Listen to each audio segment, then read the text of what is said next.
Hello Internet, so nice to see you. In a typical pop song, the third chorus is played in a different key than the previous two choruses. Why?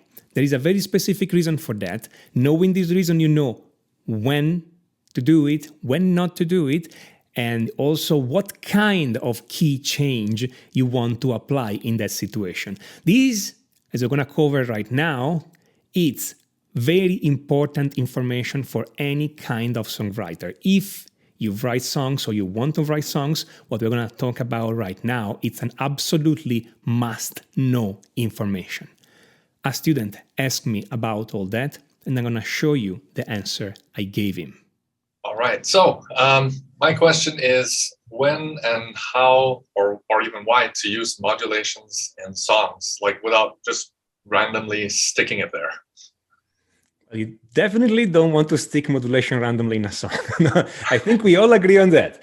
Do not stick modulation randomly in a song. Now, do you want, because that's a very big question, okay? I mean, we can go on and talk about modulations for hours and hours and hours. One of my favorite topics, by the way, okay? So, but are we talking more about where it makes sense emotionally, where it makes sense structurally, on what keys to go to or not to go to, how to get there, how to support them? I mean, what do you want to know more here? What's more your interest?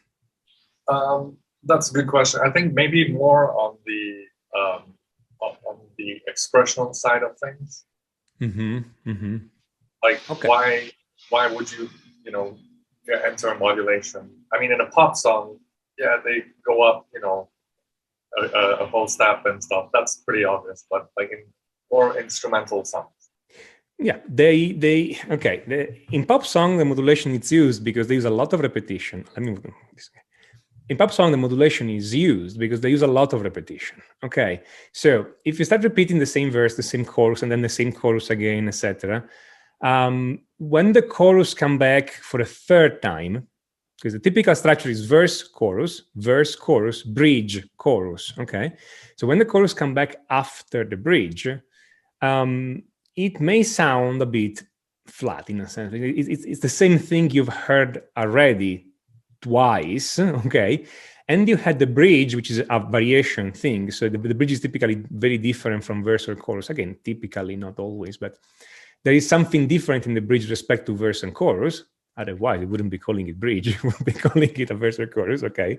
So when you come back to the chorus, you have two effects going on. Is that you welcome it back because you've heard it already, but it's the same thing as before too. So it's not that new. So it's very typical to put a modulation at the end of the bridge going into the chorus, or to play the chorus once after the bridge and modulate to a different chorus. Why? Because otherwise it's the same. The same stimulus several times loses some of the response, okay? Think of the song as the stimulus. The first time you hear the chorus, you're like, yeah. The second time, you're like, yeah, it's the same thing. And so you get this effect. But the third time, you're like, yeah, I've heard this one already. So what they do in most pop songs, they just change the key. They go typically higher a whole step, because this way, it's the same thing as before, but it's higher in pitch. So the energy goes up, okay? And yes, the metaphor is that easy, okay? Pitch goes up, energy goes up. Pitch goes down, energy goes down, okay? It's not a chance, because if you think about it, pitch does not really have a physical direction. Meaning, when we say that pitch goes up, do we mean that the pitch goes away from the center of the earth? When the pitch goes down, the pitch goes toward the center of the earth. No, the pitch changes frequency. It's your subjective feeling that the pitch goes up or down. Okay. Same for the energy. When your energy goes up, do you mean that your energy is going further away from the center of the earth? No. Up and down are metaphors. Okay. They're not really true. Something goes up or down. It's just your way to say that you have more energy, and you associate more energy with going up, and you associate more energy with an increase in frequency, in pitch. Okay. I don't want to go to the full physical lecture on why this happens, because otherwise I'll have to bring forth the equations and I'm going to lose all my viewership in 3 seconds flat. Pitch goes up, energy goes up. There are very few exceptions of that. That doesn't mean you cannot modulate down. You can totally modulate down if you want the energy to go down, okay? And sometimes you do, okay? Because going down also means going darker. So if you want to give it a sense of a feeling of doom, for instance, to your song, you modulate down rather than modulating up, okay? Or if you want to give a sense of relaxation to your song, you may modulate down, okay? Choices. Music theory gives you choices. There's nothing that you have to do. But in pop song, it's typical to modulate there just after the bridge, because since you're coming back to the chorus, it's the same thing. Okay, it's kind of a necessity in a sense. If you don't modulate, you do something else.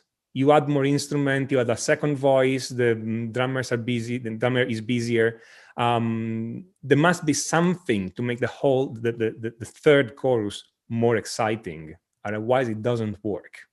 So at this point, what you need to learn is how to change key, how to do a modulation. If you want to know more about modulations, key changes, and do everything on the guitar fretboard, then I recommend my course, Complete Chord Mastery. Complete Chord Mastery, it's not a book. It's a complete video course that takes you from the basics up.